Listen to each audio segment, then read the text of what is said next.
Que bela música, não? Era interessante observar o rosto de cada um de vocês e perceber que mal saía um suspiro enquanto se deleitavam, chegando pertinho de Deus e entendendo o que Ele fez por nós.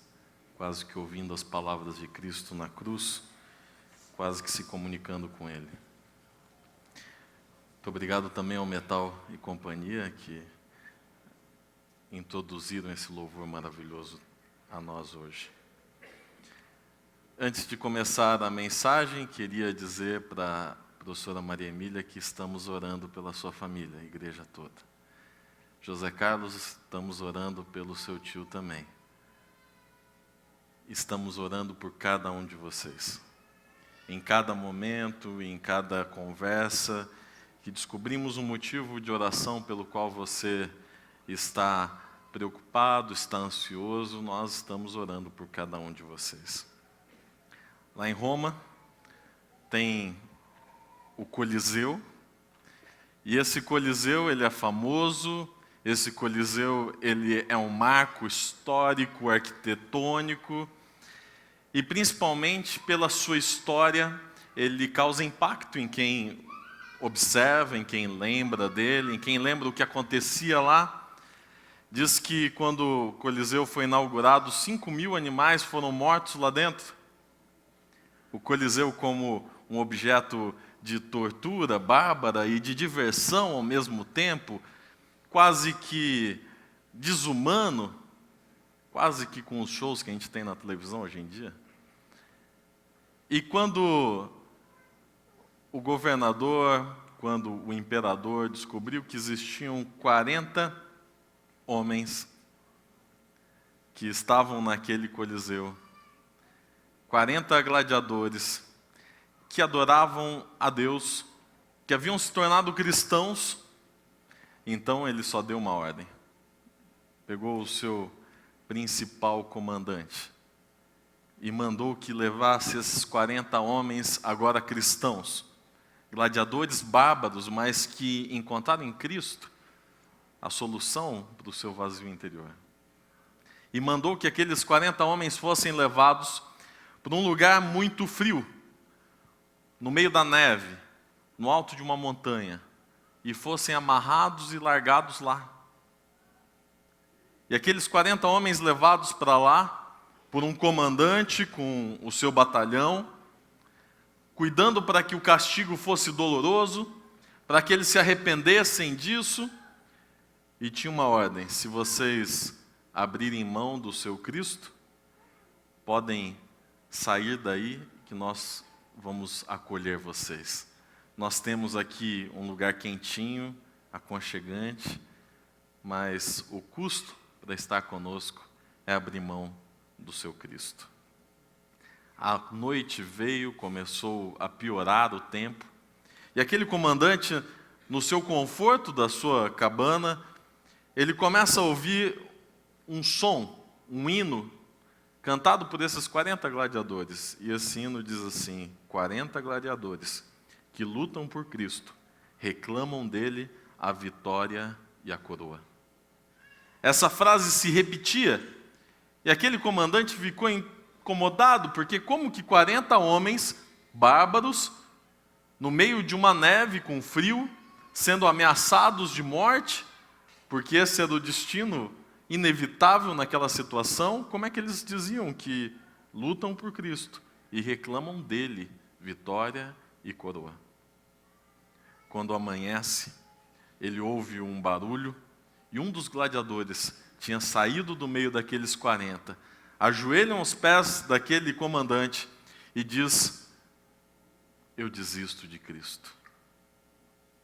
Aquele comandante olha nos olhos daquele gladiador e diz: você é o único que pede isso? Ele disse: sim, sou o único, Senhor. O comandante tira as suas vestes, coloca sobre aquele desertor do cristianismo e diz: então eu vou estar no seu lugar. O comandante vai até lá e o hino volta a ser cantado. 40 gladiadores que lutam por Cristo, reclamam dele a vitória e a coroa. Será que você hoje está disposto a ir além? A ir a muito mais? A se juntar ao cristianismo, mesmo que colocado numa situação em que você tem que opinar, decidir por Cristo ou pela sua vida? Será que nós hoje, que tentamos agradar as pessoas, parece que nós começamos tentando agradar, por exemplo, os nossos pais, né? E a gente começa tentando cumprir os sonhos que eles não tiveram e colocam sobre nós. Ou tentamos agradar o chefe, ou tentamos agradar o marido, esposa, namorado, namorada. E a gente vai tentando fazer o mínimo para que todo mundo fique feliz com a gente.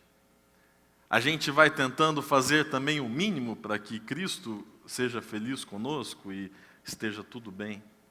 A gente tenta fazer o mínimo sem muito esforço para alcançar a salvação, mas nesta manhã eu queria dizer para você que Cristo quer muito mais de você. Eu acho que o que a gente tem feito por Cristo é muito pouco. De repente frustrados porque nós tentamos agradar a todos, mas quando vimos que não conseguimos agradar a todos, quem sabe não agradamos ninguém, nos frustramos e desistimos. E tentamos simplesmente fazer o mínimo para sermos aceitos. Fazer o mínimo para alcançarmos a salvação. Mas Deus não é um Deus de mínimo. É um Deus de máximo. É um Deus de tudo. Porque Deus não fez pouco por nós. Deus não tem pouco a oferecer para nós. Mas quando nós vamos à palavra de Deus, descobrimos que Ele gostaria de ser agradado, sim. E se você está cansado de tentar agradar o mundo, até mesmo agradar a moda, até mesmo agradar o tipo físico que o mundo acha ideal, e você corre atrás dessas coisas, se frustrando vez após outra, eu queria te convidar a agradar a Cristo com muito mais, com tudo que você tem. E aí sim, você vai acabar com as suas frustrações. Abra sua Bíblia em 1 Tessalonicenses, no capítulo 4. Este capítulo da Bíblia, ele é muito relevante, ele é muito lido, principalmente pelos seus versos 16 e 17, principalmente quando estamos explicando o que acontece com o homem quando ele morre ou quando estamos diante de uma família enlutada. Mas eu queria mostrar para você de que neste capítulo existe o segredo para agradar a Deus. Existe o segredo para nos motivar a buscar cada vez mais a grande esperança. Juntos vamos descobrir que para ganhar o céu, precisamos fazer muito mais. Porque Deus não promete pouco, não realiza o mínimo, nunca faz nada mal feito, e por isso Ele quer muito mais de nós. Nosso Deus é o Deus do máximo e do tudo. E nós devemos ser cristãos de excelência, da entrega total, que sem dúvida agradam a Deus. Verso 1. Finalmente, irmãos, nós vos rogamos e exortamos no Senhor Jesus, que como de nós recebestes, quanto à maneira por que deveis viver e agradar a Deus, e efetivamente estáis fazendo, e continueis progredindo cada vez mais, porque estáis inteirados de quantas instruções vos demos da parte do Senhor Jesus Cristo. A exortação de Paulo é para que nós hoje agrademos a Deus, e para agradar a Deus é preciso fazer mais. Deus não é um Deus que discrimina. Ele olha para você que de repente começou a entender quem é Deus, folheou a primeira vez a Bíblia, e você pensa, como agradar a Deus com tão pouco tempo de relacionamento, com tão pouco conhecimento sobre Ele que eu tenho? E Ele diz, continue aprendendo, você já me agrada. Deus olha de repente para alguém que está há 40 anos na igreja, conhece a Bíblia de um lado para o outro, já leu várias vezes a palavra de Deus, e de repente essa pessoa diz: será que eu já cheguei ao meu máximo? Será que eu já agrado a Deus? Deus olha para essa pessoa e diz: continue aprendendo, e você vai me agradar. Porque o conhecimento em Cristo é infinito. O conhecimento de Deus é eterno. O que tem em comum em todos nós é que continuamos buscando cada vez mais. No momento em que nos contentamos, no momento em que paramos de aprender, que desistimos de conhecer mais o nosso Deus, de nos relacionar com Ele, aí sim, estamos no caminho errado. Aí sim, não agradamos a Deus. Mas se você quer agradar a Deus, continue cada vez mais. Conhecer a Deus é uma atitude infinita, eterna. No verso 3 a 5, Paulo continua agora explicando em detalhes como agradar a Deus. Se ele começa dizendo que é importante agradar a Deus, ele continua agora dizendo como agradar a Deus. E nos versos 3 a 5, nós lemos: pois esta é a vontade de Deus, a vossa santificação. Santificação é uma palavra importante que faz parte do nosso cotidiano, do nosso linguajar. É o processo que começa quando você aceita Cristo e continua durante toda a sua vida até encontrar com Cristo nos ares. É um processo de crescimento contínuo, diário, de busca pelo Salvador. E ele diz: santificação. Em que aspecto da nossa vida a santificação? Que vos abstenhais da prostituição, que cada um de vós saiba possuir o próprio corpo em santificação e honra, não com desejo e lascívia, como os gentios que não conhecem a Deus. Sabe como agradar a Deus? Cuidando do seu corpo, cuidando da sua sexualidade, cuidando da sua mente, cuidando com o que você vê, com o que você pensa. O mundo parece motivado pelo desejo sexual, por incentivar nas pessoas que possam utilizar o seu corpo da maneira errada. O mundo incentiva você a desvirtuar o propósito do seu corpo. O mundo incentiva você a entregar o seu corpo para ser furado, pichado, maltratado. O modo como cuidamos do templo do Espírito Santo, do que foi projetado e moldado por Deus com as suas próprias mãos, agrada a Deus. Muitas pessoas, influenciadas pelo mundo, têm desvirtuado o propósito da sua sexualidade e do seu corpo. E Paulo, há muitos anos atrás, olha para você e diz: cuide do corpo que Deus te deu. Cuide da sua sexualidade. Não devemos ser medíocres em relação a esse assunto.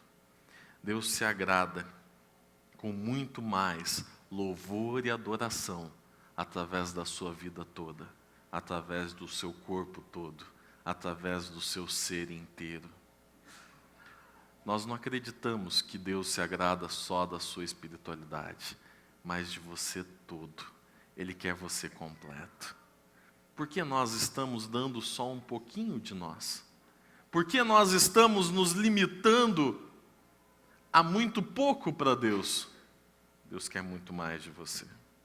Falando em santificação, eu encontrei um livro de Max Lucado, chamado Moldado por Deus. E ele usa um exemplo muito interessante. Ele fala que, de repente, Deus, ele é como se fosse um ferreiro. E lá na sua oficina, ele tem pelo menos 3 tipos de ferramenta. A primeira tipo de ferramenta fica na pilha do lixo. São ferramentas ultrapassadas, quebradas, sem corte, enferrujadas. Elas são colocadas num canto, cobertas por teia de aranha, por poeira, e não tem uso nenhum para o mestre, e suas utilidades são esquecidas. Ele diz que nessa oficina do ferreiro Existem um segundo tipo de ferramentas. Elas são ferramentas de muita utilidade. São ferramentas que estão na bigorna. Elas estão derretidas, fundidas, moldáveis, alteráveis, estão nas mãos do mestre e ele as está afiando a cada dia, está preparando essas ferramentas. Um terceiro grupo de ferramentas, elas são as mais úteis de todo esse lugar onde o ferreiro trabalha. Elas são ferramentas afiadas, preparadas, definidas e movíveis. Você entendeu de que ele está falando de nós? E muitas vezes nós estamos ao mesmo tempo nas três pilhas, porque tem pessoas sem uso, com vidas quebradas, desperdiçando os seus talentos, com o fogo apagado, com sonhos destruídos, e estão no canto, longe de Deus.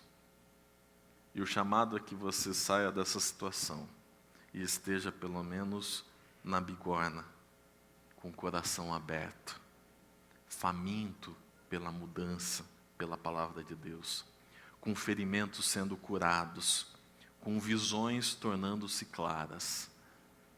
Mas você também pode alcançar o próximo passo e estar em pleno uso do Mestre, sintonizados com a missão de Deus, determinados, polidos, produtivos nas mãos de Cristo.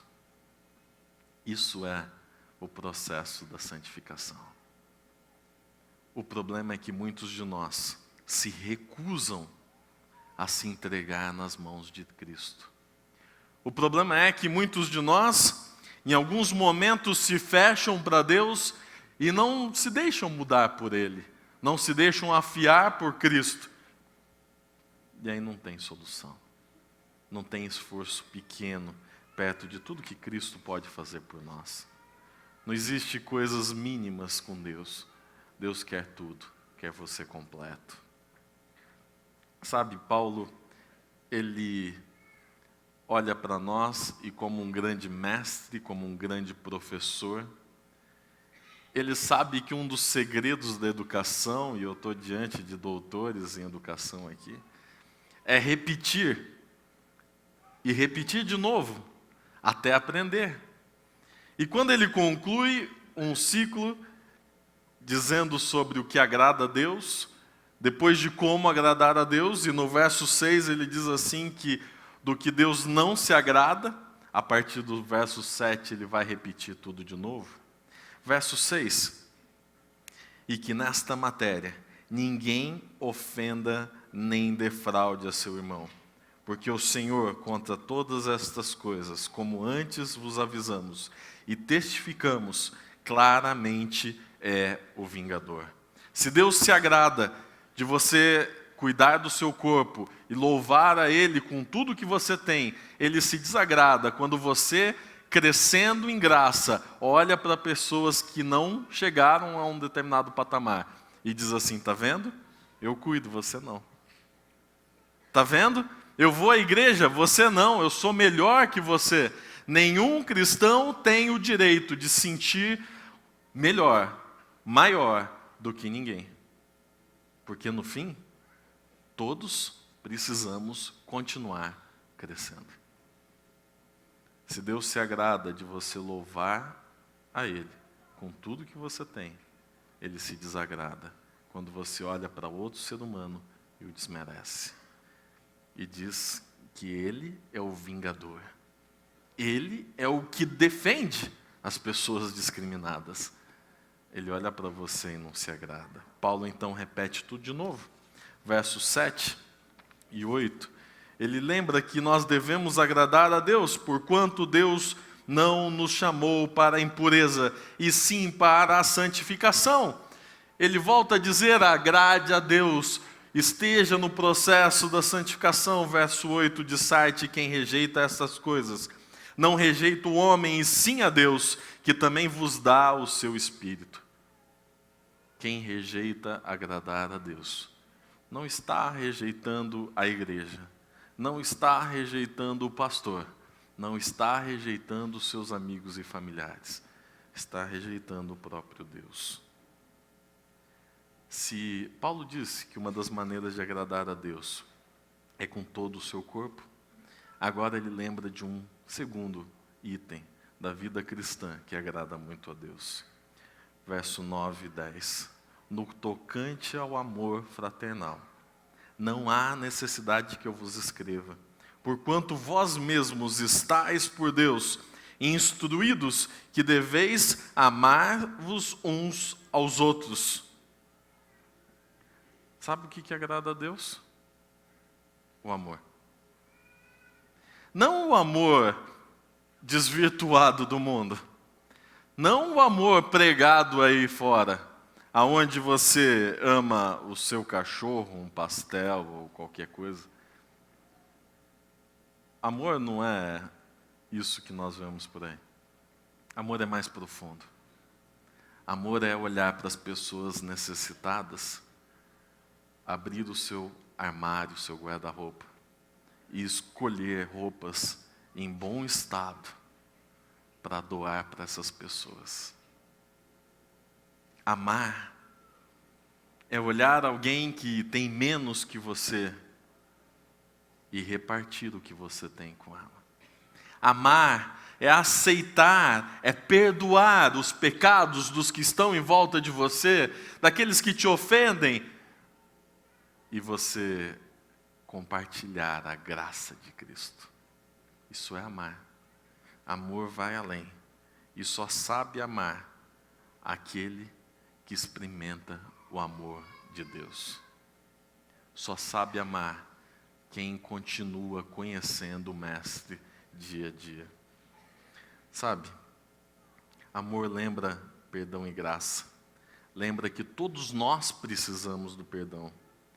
Lembra de que o primeiro passo para o perdão é admitir o erro. E lembre-se, amor é um sentimento, decisão, que move você a fazer coisas inexplicáveis para as pessoas que estão perto de você.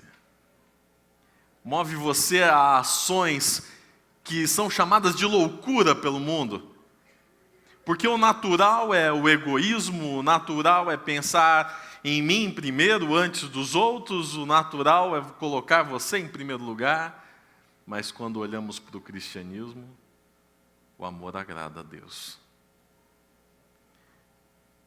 Agora, no verso 11, Deus não se agrada de uma atitude. E a diligenciardes por viver tranquilamente, cuidar do que é vosso, e trabalhar com as próprias mãos, como vos ordenamos, de modo que vos porteis com dignidade para os de fora, e de nada venhais a precisar. Paulo olha para os membros da igreja de Tessalônica. E parece que eles tinham alguma dificuldade em relação a compreender como guardar a volta de Jesus, aguardar. Eles parece que quando compreendiam que Jesus voltaria para buscá-los, eles largavam o emprego, eles largavam todas as suas atividades e não conseguiam mais pagar as suas dívidas, não conseguiam mais dar um bom testemunho. E os de fora da igreja olhavam para os cristãos e diziam assim: esse pessoal nem paga suas dívidas, como é que eles podem pregar sobre Deus para mim? Sabe, muitas vezes eu ouvi as pessoas dizendo que se alguém foi vizinho de adventista, dificilmente vai vir para a igreja. Porque ele conhece os detalhes da vida do adventista, se sente frustrado ao ver que muitas vezes a teoria não vai para a prática. Muitas vezes a gente ouve dizer de que eu tive um colega adventista no meu trabalho, eu não sei se eu quero ir para essa igreja. Sabe do que Deus não se agrada? Do mau testemunho. Por isso, Paulo disse: trabalhem com as suas mãos, mas não fiquem devendo para ninguém. Pegue o trabalho braçal mesmo. E olha que nessa época, trabalho braçal era para escravo, mas Paulo disse: não tenha vergonha, trabalhe, Pague as suas dívidas. Dê um bom exemplo. Ame as pessoas, atraia elas a Cristo e não seja a barreira delas chegarem à igreja. Deus se agrada quando você ama, mas se desagrada quando você dá mau testemunho. Veja, eu não estou dizendo que você tem que ser perfeito. Eu não estou dizendo que você não vai ter pecados. Eu só estou dizendo para você que você precisa viver o cristianismo com muito mais intenção do que você vive hoje. Conversando com alguém durante a semana na minha sala, chegamos à conclusão óbvia de que para ser cristão não basta vir ao culto de sábado. Não basta vir ao culto de quarta-feira, que é uma maravilha. Vou fazer uma propaganda aqui, é uma delícia. É um baita culto. As pessoas saem daqui revigoradas, a semana é outra. Não basta vir ao culto de sexta-feira. Não basta vir ao Espaço Jovem, semana que vem não perca. Não basta. Tem que viver diariamente, pessoalmente com Cristo. Você precisa muito mais. E quando pecar, não fique se desculpando pelo pecado. Não fique inventando história, racionalizando o seu pecado. Se ajoelhe, peça perdão, assuma as consequências do erro e vá em frente rumo à salvação. Eu lembro que essa mensagem é mais dura para mim do que para você, porque quanto maior a responsabilidade, quanto maior o tempo neste púlpito, mais os meus pecados afetam e têm consequências maiores. Por isso, eu estou ao seu lado, lutando contra o inimigo que é o pecado. Eu não sei, mas acho que todos nós estamos cansados dessa batalha diária contra as tentações. Mas não desista, continue. Quando a gente chega ao final desta parte do texto, você já espera que eu chegue nos versos mais famosos desse capítulo. Mas eu quero que você espere um pouquinho. Pule alguns versos e vá para o capítulo 5. Porque eu quero provar para você de que agradar a Deus vale a pena. Eu quero mostrar para você as consequências de um cristão que vai muito além do comum, que não se contenta com o mínimo, que não se contenta em ser um cristão medíocre. O cristão que vai além descobre por que agradar a Deus. Versos 1 e 2 do capítulo 5, irmãos. Relativamente aos tempos e às épocas. Não há necessidade de que eu vos escreva, pois vós mesmos estáis inteirados com precisão de que o dia do Senhor vem como ladrão de noite. Olha, todo mundo, todo cristão que lê a Bíblia sabe que Jesus vem como um ladrão, sem fazer barulho, quando você menos espera. Mas isso não é para nós. Porque o verso 3 continua, pois quando andarem dizendo paz e segurança, eis que lhes sobreviverá repentina destruição, como vem as dores de parto, e aqui está para dar à luz, e de nenhum modo escaparão. Paulo continua descrevendo este momento terrível. Jesus vindo como ladrão, as pessoas que não esperavam a volta de Jesus numa paz, numa tranquilidade, parece que está tudo bem. E muitos de nós têm caído nesse erro. Eu vou à igreja, está tudo bem. Eu oro lá uma vez por dia, está tudo certo. Eu fiz o mínimo para alcançar a salvação. Eu fiz a minha parte. Eu vivo na tranquilidade, no limite, na linha divisória entre o certo e o errado.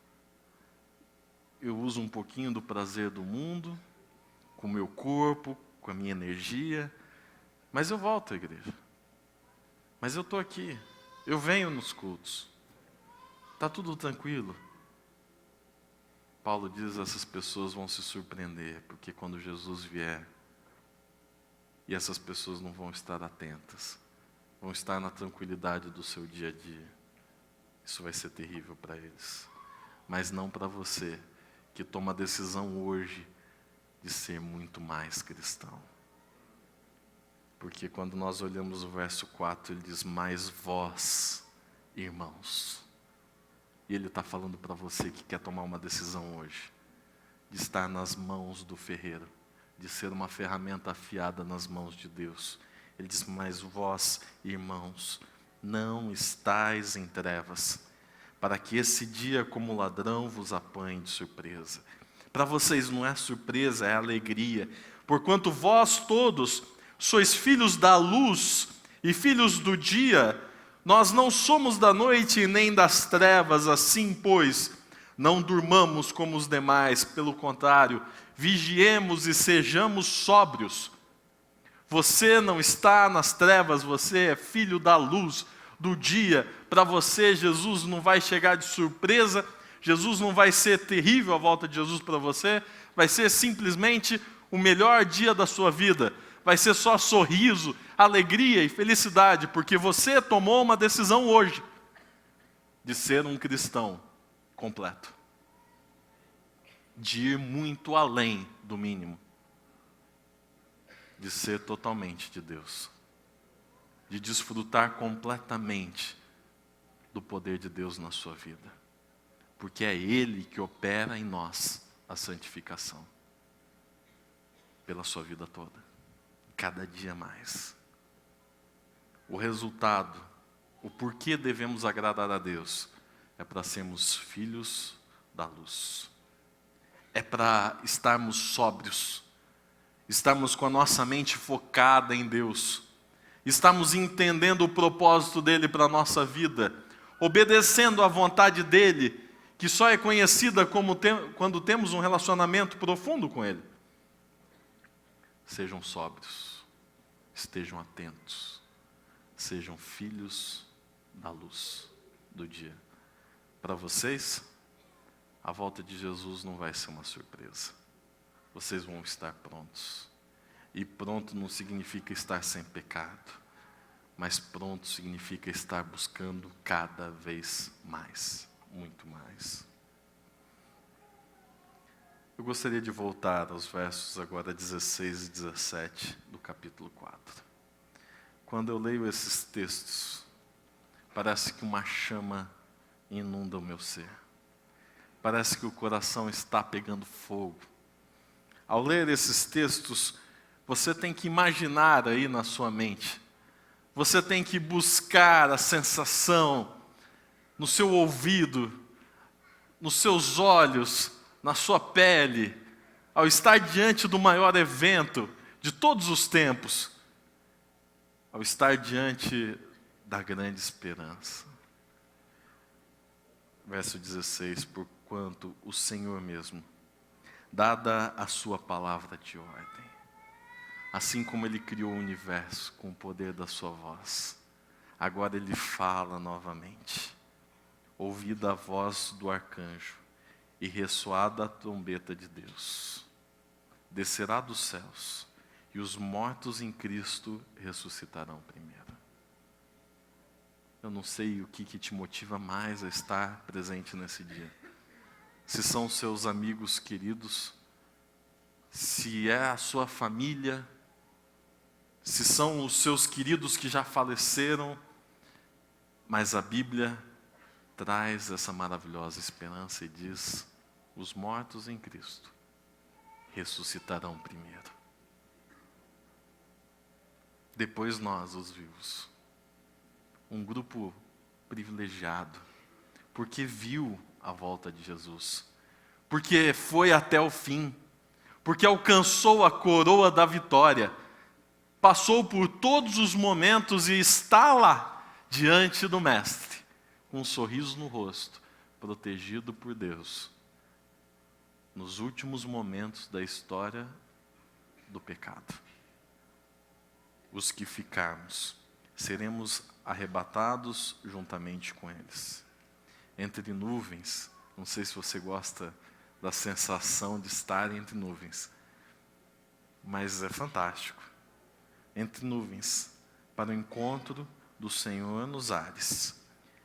E assim estaremos, e aqui vem a promessa, para sempre com o Senhor. Você entende? Você percebe essa cena? Coloca, por favor, no telão. Temos figuras pequenas, ínfimas, de imaginação sobre como é esse momento, mas você pode vivenciar isso um pouquinho mais ilustrado. Jesus nos ares, o som das trombetas, a luz de Cristo, a sua glória inundando todo o ambiente, o reencontro com as pessoas queridas, os olhos descobertos que agora podem ver o invisível, o rosto dos anjos, o rosto de Cristo, que podem agora contemplar a eternidade, o abismo que é quebrado, que é transposto pelo poder de Deus, o pecado que acaba diante de nós, a expectativa de sofrimento que não mais existe, e você está diante da vitória final. A eternidade está diante de você, e não é mais simplesmente uma promessa, mas é realidade. Sabe, eu li uma história que me impactou muito.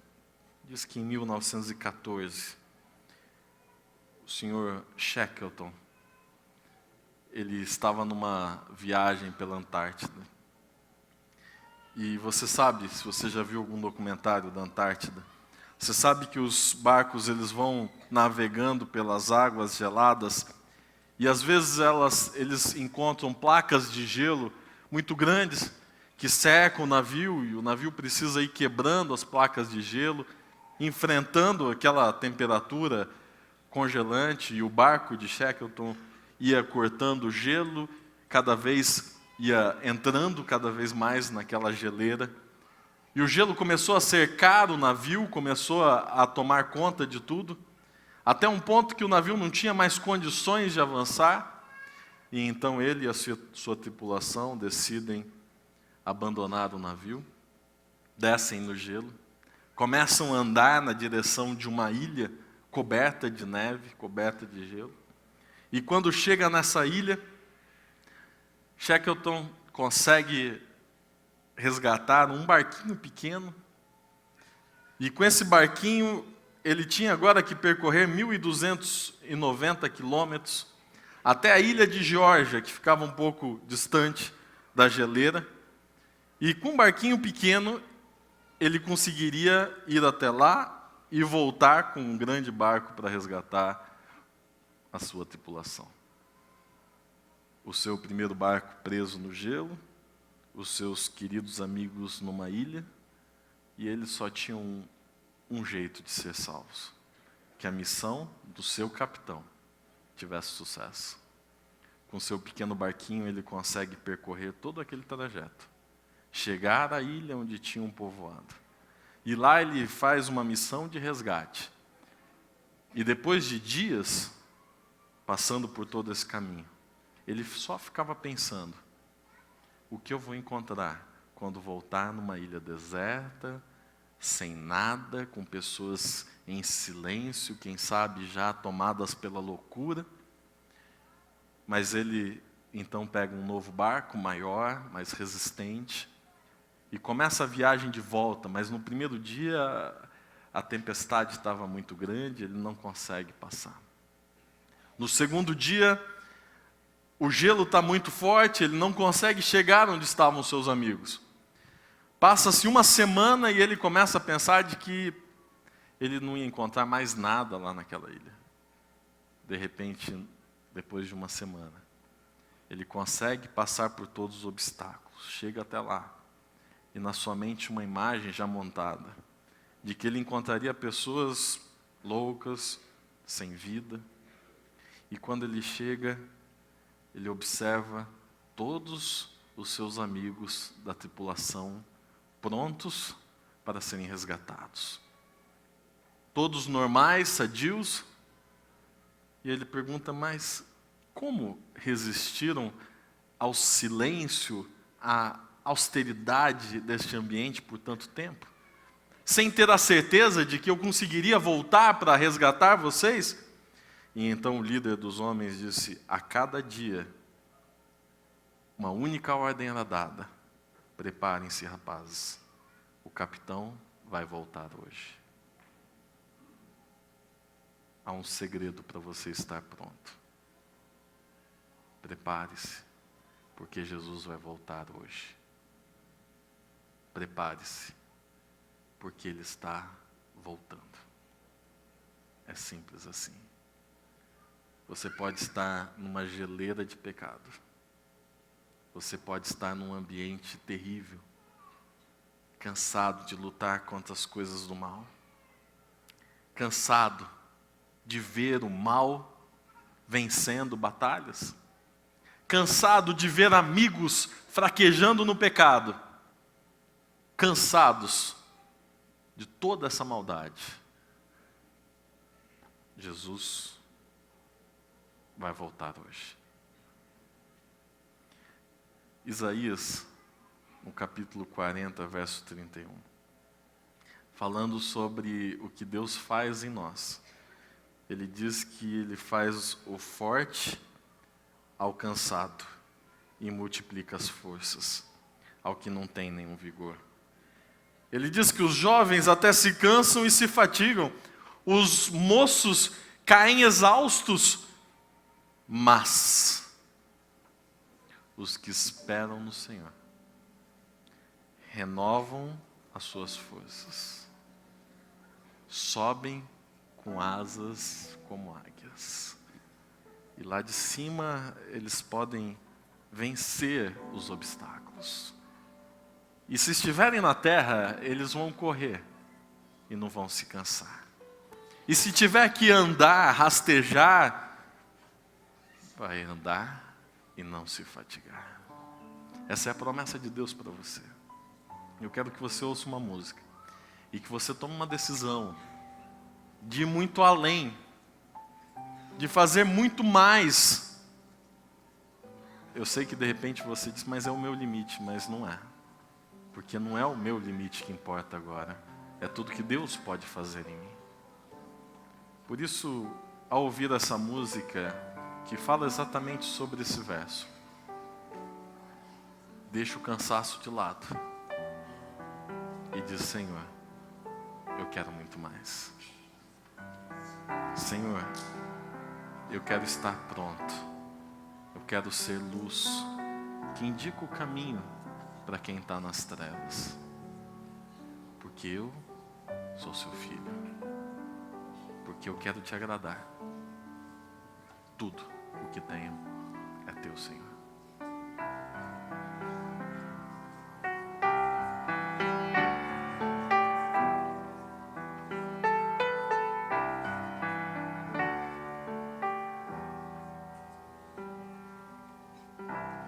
Eu pintei um arco-íris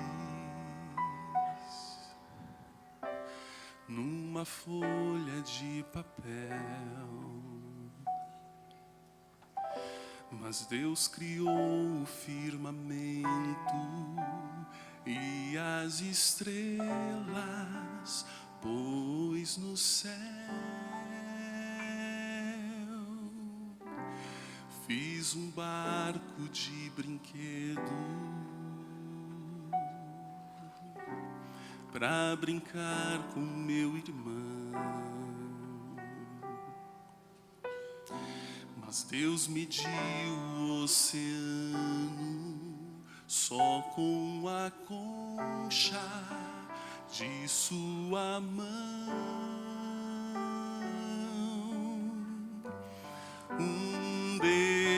Assim sabe o que eu preciso também. Os que esperam no Senhor voam com asas como a águia, correm sem nunca se cansar e vão mais além.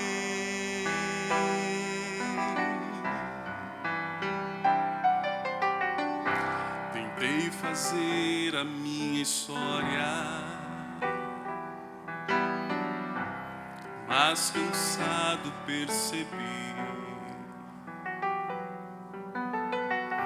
que Deus correu sempre ao meu lado e me deu forças quando eu caí. Um Deus assim sabe o que eu preciso também. Os que esperam no Senhor voam com asas como a águia, correm sem nunca se cansar e vão mais além.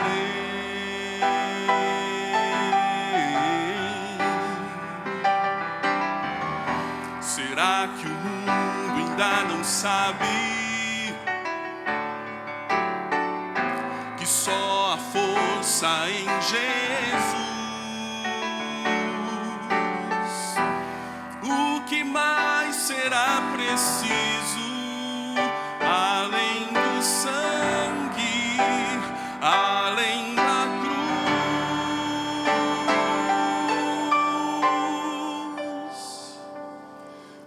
Os que esperam no Senhor voam com asas como a águia, correm sem nunca se cansar e vão mais além.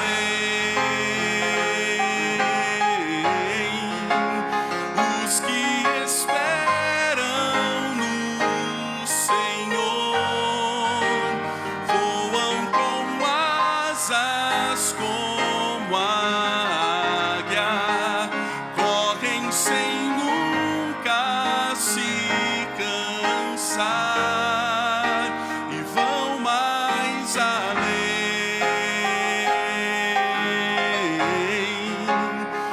Os que esperam no Senhor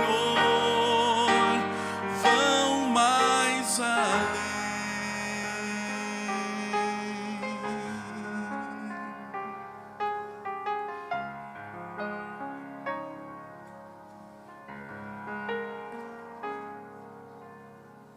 Você quer tomar essa decisão? Você quer ir muito mais além? Você quer muito mais desse cristianismo na sua vida? Levante sua mão, mostre para Deus e para todos a sua decisão. Se você levantou sua mão é porque você pode ficar em pé agora também.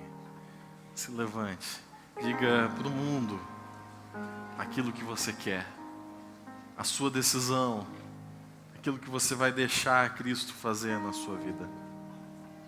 Senhor Pai que estás nos céus, obrigado porque estou diante da nossa querida igreja do NASP, que toma uma decisão nesta manhã de ser completamente Teu, Senhor. Por favor, muda a nossa vida. Estamos em Tuas mãos e queremos ser transformados. Queremos ser filhos de Deus. Queremos ser luz para este mundo. Mas acima de tudo, Senhor, queremos estar prontos hoje para a Tua breve volta. Senhor Pai, que nós possamos Te honrar com o nosso corpo, que nós possamos Te honrar com a nossa vida, com o nosso amor e principalmente que o Senhor possa ser o nosso Deus a cada minuto, a cada segundo. Nós não queremos pouco, nós não queremos o mínimo, mas queremos muito mais de Ti, Senhor. Por isso, esta igreja nunca mais vai ser a mesma, simplesmente porque continuamos no Teu caminho, Senhor. Volta logo, estamos com saudades de Ti. Isso nós Te pedimos e agradecemos por amor, em nome de Jesus. Amém.